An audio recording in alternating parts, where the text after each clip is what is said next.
Baik, Assalamualaikum warahmatullahi wabarakatuh. Salam sejahtera bagi kita semuanya.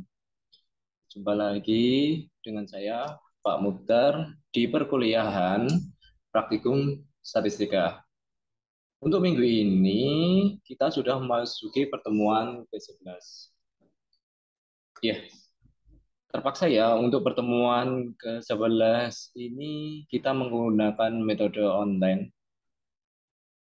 Untuk materi pertemuan 11 ini yaitu analisis regresi dengan variabel pemoderasi. Baik, sebenarnya materi ini tidak jauh berbeda dengan materi pertemuan 2 minggu sebelumnya, yaitu regresi linear berganda, baik untuk data primer maupun data sekunder. Nah, perbedaannya hanya terletak di ada variabel pemoderasi. Nah, nanti untuk modelnya, kalau model regresi minggu lalu, yaitu YI sama dengan B0 plus B1, X1 plus B2, X2, plus hingga plus BN, XN plus E. Nah, perbedaannya di sini. Di sini ada variabel pemoderasi X2 dan ada tambahan variabel interaksi dari X1 dan X2, di mana X1 itu variabel independen, X2-nya adalah variabel konfederasi. Untuk Y-nya masih sama, Y-nya itu adalah variabel dependen. Jadi di sini ada keterangan dari model tersebut, di mana untuk B0-nya itu adalah konstanta, B1-nya parameter dari variabel independen, B2-nya parameter dari variabel konfederasi, untuk B3-nya adalah parameter dari interaksi antara variabel independen dengan variabel ponderasi. Nah, tadi sudah saya sebutkan sebagai pembeda dengan model regresi linear berganda. Di sini ada variabel ponderasi dan ada ini interaksi X1 dan X2. Jadi perbedaannya ada di sini. Ada beberapa klasifikasi dari variabel ponderasi. Itu terdiri dari 5 jenis. Yang pertama yaitu adalah pemoderasi mutlak atau absolute moderation, di mana variabel moderasi dikatakan sebagai pemoderasi mutlak jika parameter B1 dan B2 tidak signifikan, namun B3 signifikan. Klasifikasi yang kedua yaitu pemoderasi murni atau pure moderation. Variabel pemoderasi dikatakan sebagai pemoderasi murni jika parameter beta 2 tidak signifikan dan B3 signifikan. Untuk B1 bisa signifikan atau tidak signifikan. Kondisi yang ketiga yaitu ponderasi semu atau quasi moderation. Variabel moderasi dikatakan sebagai moderasi semu jika parameter B2 dan B3 signifikan. Untuk B1 tidak signifikan atau bisa signifikan. Kondisi yang keempat yaitu adalah pemoderasi potensial. Variabel pemoderasi dikatakan sebagai pemoderasi potensial jika parameter B2 dan B3 tidak signifikan. Untuk B1 bisa signifikan, tidak signifikan. Nah, kondisi yang terakhir yaitu adalah penjelas atau prediktor, di mana variabel ponderasi dikatakan sebagai variabel penjelas atau prediktor jika parameter B2 signifikan dan B3 tidak signifikan. Untuk B1 bisa signifikan atau tidak signifikan. Nah, ini adalah 5 klasifikasi dari variabel ponderasi. Nah, maksudnya B1, B2, B3, tadi lihat ini. Ini ya. Ini kalau B1 signifikan, B2 signifikan, B3 signifikan. Nah, itu nanti masuk klasifikasi yang mana. Nanti bisa lihat lagi 5 klasifikasi tadi. Oke, itu untuk penjelasan dari variabel moderasi. Oke, biar lebih paham, coba kita langsung ke studi kasus dari penelitian yang melibatkan variabel pemoderasi.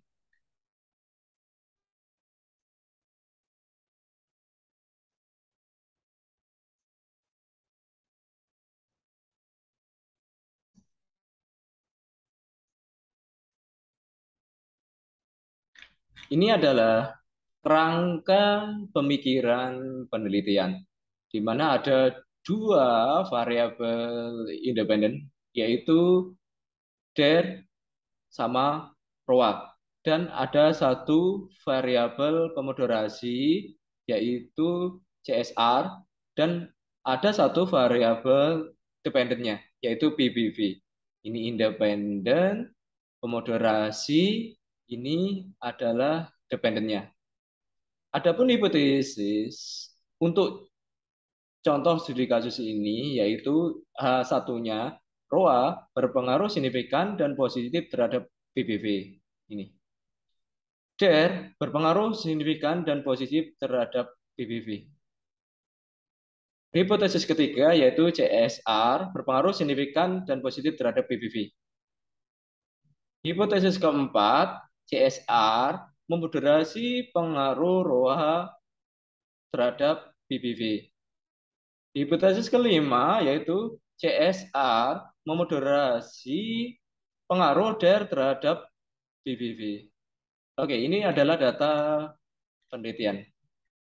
Ya, jadi data ini sudah saya share di file Excel, nanti bisa di-download dan bisa dicoba. Oke, langsung kita ke SPSS-nya. Ini adalah data dari studi kasus kita. Data ini sudah saya import ke SPSS dan siap untuk diolah. Di sini saya menggunakan dua angka di belakang koma. Dan untuk proses atau runtutan analisis itu sama persis seperti regresi linear berganda. Di mahasiswa sudah istilahnya sudah hafal lah langkah step-stepnya.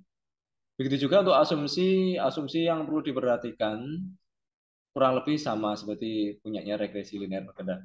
Oke, let's start right now. Untuk memulai analisis regresi dengan variabel moderasi, pilih analyze, regression, linear. Nah, ini saya ulang, saya keluarkan lagi. Oke, masukkan PVBB sebagai dependennya, terus row der CRS, R, serta variabel interaksinya masukkan di sini semua. Lalu pilih seperti kemarin yaitu statistiknya, pilih centang model fit, centang digresif, centang collinearity diagnosis, terus Durbin Watson-nya, case wise diagnostiknya. Continue. Untuk plotnya seperti biasa ekspresi set spread. Jangan lupa cek histogram dan normal probability plot. Nah, seperti ini, continue. Jangan lupa simpan unstandardized residual karena kita akan menguji normalitas. Itu asumsi residual harus memenuhi berdistribusi normal. Oke, sudah dicek. Kalau sudah, continue. Oke, ini kondisi tadi ya. Ini yang perlu dicentang. Continue. Ini yang perlu dimasukkan, ini yang perlu dicentang. Continue. Ini perlu yang disimpan. Continue. Kalau sudah seperti ini, tinggal oke. Ya. Ini outputnya seperti kurang lebih pertemuan pertemuan minggu lalu ya. Oke, kita uji normalitas residualnya. Pilih non-parametric test, legacy dialog, one sample QS, Volcom speed up. Masukkan standardized residual di tes variable list. Pastikan tes distribusinya untuk distribusi normal sudah dicek. Kalau sudah seperti ini, klik OK. Nah, ini adalah output dari uji normalitas. Oke, sebelum kita menginterpretasikan semua, kita akan menguji untuk diteruskan dari sistemnya menggunakan uji Glaser. Nah, pilih transform, compute variable. Nah, ini target variable kasih nama ABS underscore res. Nah, untuk numeric expression-nya ini bisa diketik atau saya ulang aja ya. Ketik ABS itu absolute, buka kurung, double klik unstandardized residual. Double klik nanti akan secara otomatis akan muncul di atas ini dengan nama res underscore 1. Tutup kurung, pilih oke. Kalau compute ABS underscore res sama ABS res 1 sudah di execute, cek di data view-nya. Kalau sudah ada ABS underscore res, berarti kita sudah berhasil membuat variabel baru, di mana variabel tersebut merupakan nilai absolut dari unstandardized residual. Oke, selanjutnya kita mengeluarkan uji Gleiser. Klik sini. Saya mau memanggil komen terakhir yaitu linear regression. Sini dependent variabelnya dirubah dengan ABS underscore res. Masukkan. Oke, sudah seperti ini. Lalu pilih statistik, uncheck, uncheck, uncheck, uncheck, uncheck. Karena saya tidak membutuhkan output-output tersebut. Saya hanya butuh output hasil estimate dan pengujian T-nya aja. Continue. Plotnya juga saya nggak perlu, saya keluarkan, uncheck, uncheck, continue. Saya tidak perlu menyimpan si residualnya lagi ya. Continue. Kalau sudah kondisinya seperti ini, plotnya seperti ini, shape-nya seperti ini, tinggal kita run. Klik OK. Nah, ini outputnya sudah siap untuk kita analisis. Seperti biasa, coba kita cek asumsi normalitasnya ya. Oke, ini outputnya. Ini adalah deskriptif statistik. Untuk defaultnya, kalau kita menggunakan menu regresi linear tadi, akan keluar dari mean dan standard deviation-nya. Kalau Anda ingin mengeluarkan lebih lengkap statistik regresifnya, Anda bisa mengeluarkan sendiri seperti pertemuan kedua kalau tidak salah. Oke, kita langsung ke asumsi normalitasnya. Kita cek langsung. Oke, ini secara visual. Kalau menggunakan PP plot, titik-titiknya itu mengikuti garis miring ini. Kalau secara visual, dia sudah oke, sudah mengikuti distribusi normal untuk residualnya.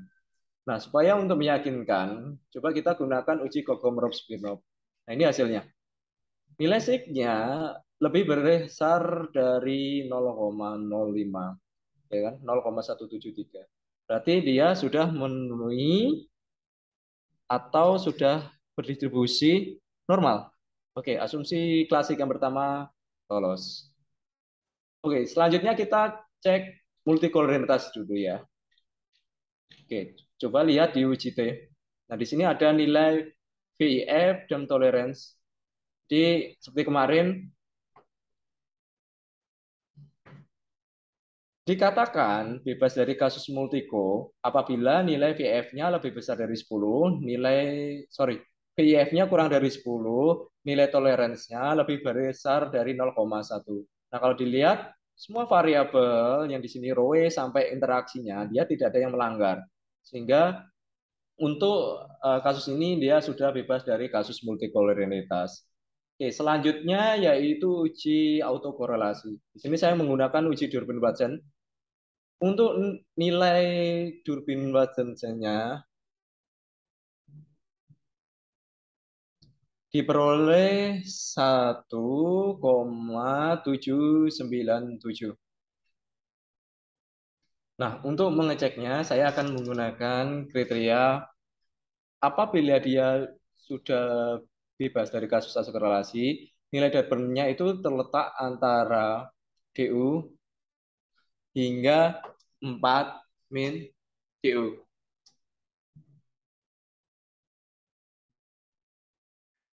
Ya, ini adalah tahap Durbin-Watson.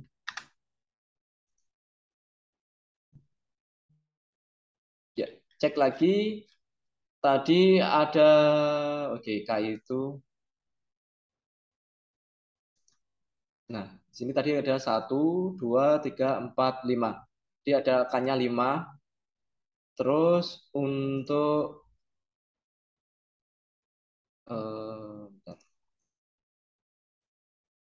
Untuk N-nya yaitu sebanyak 50. Oke ya.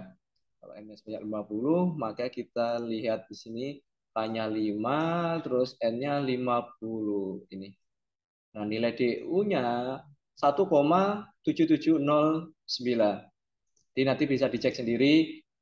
Kalau sekilas saya perhatikan, nilai Dabeni itu antara DUU hingga 4 min DU. Sehingga untuk kasus ini sudah bebas dari kasus auto korelasi. Oke, lolos ya asumsi ini.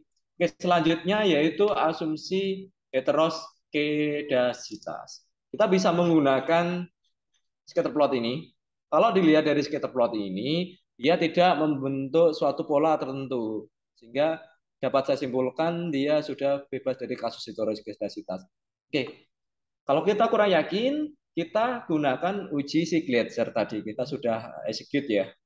Nah, ini hasil uji Gletsernya. Dapat dilihat untuk variabel si Roe, der, CSA, Roe, terus interaksi Roe CSR, der CSR, nilai signya itu lebih dari 0,05.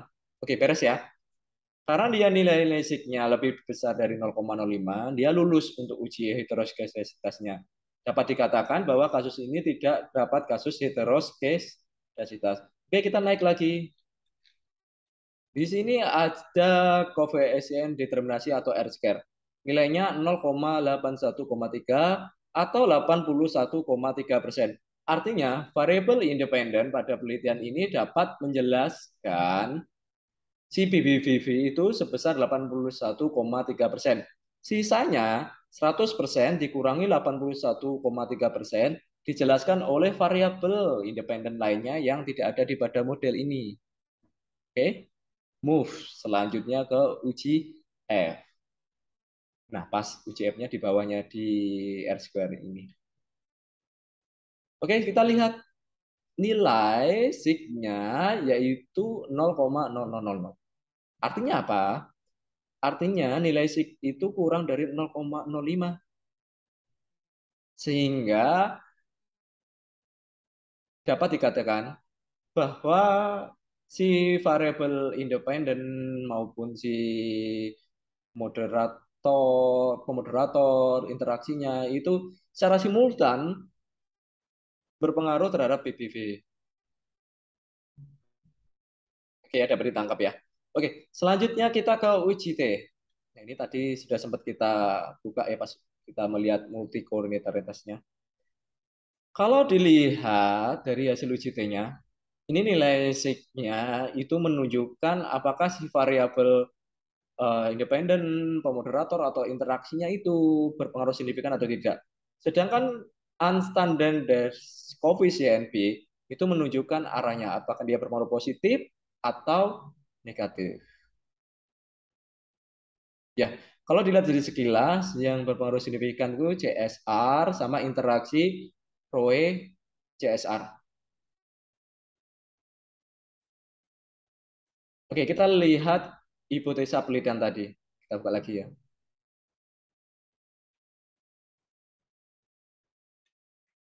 Nah, dapat dilihat bahwa hipotesa pertama adalah penelitian tadi itu, ROA berpengaruh signifikan dan positif terhadap PBV.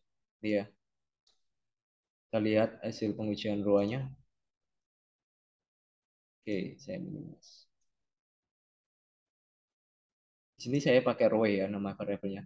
Oke, di sini hasil pengujiannya dia nilai signya di atas 0,05 dan negatif. Jadi hipotesa pertama kita tidak bisa diterima. Oke, sekarang hipotesa kedua kita yaitu DER berpengaruh signifikan dan positif terhadap PBV. Oke, lihat DER, dia tidak signifikan dan negatif sehingga hipotesa kedua juga tidak dapat diterima. Sekarang hipotesa ketiga tidak. CSR berpengaruh signifikan dan positif terhadap PBB. Nah, ini dia signifikan, tapi arahnya negatif. Jadi, hipotesa ketiga kita tidak dapat diterima. Oke, right? Sekarang hipotesa keempat kita itu adalah interaksi ya. Hipotesa keempat kita itu CSR mampu moderasi pengaruh ROA terhadap PBB. Kita cek. Oke, dia berpengaruh signifikan dan berarti arah positif. Kita abaikan aja nggak apa-apa. Kita lihat nilai signya. Kalau dilihat dari nilai signya, dia si CSR mampu memoderasi ROA terhadap BBV. Jadi oke lah ya, si hipotesa 4 kita accepted atau dapat diterima. Oke, yang H5 dapat dipastikan dia tidak dapat diterima karena nilai SID-nya lebih dari 0,93. Nah, sudah selesai. Oke, itu tadi bagaimana cara mengolah dan menganalisis untuk model regresi dengan variabel pemoderasi.